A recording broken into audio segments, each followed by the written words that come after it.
Welcome to Pindar Poetry. We hope you learned something new.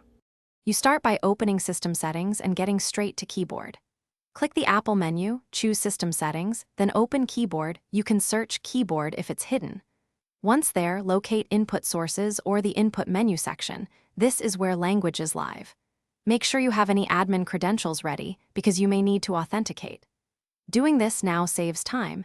If Mac OS needs an update, finish that first so the new layout options appear correctly.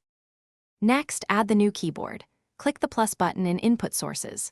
You'll see a list. Search for the language or browse by region, then pick the exact layout variant you want. For example, QWERTY versus AZERTY or a phonetic option. After adding it, make sure to enable Show Input Menu in the menu bar so you can switch quickly. Once added, test typing in Notes or Text Edit. This confirms the layout and avoids surprises when you switch apps.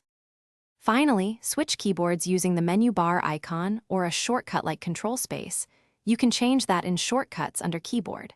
Customize or remove unused layouts to prevent accidental switches, and set your preferred input at the top of the list.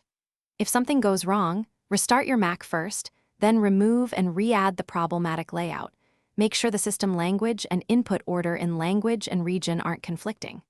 If issues persist, Thanks for watching. Consider subscribing if we helped you.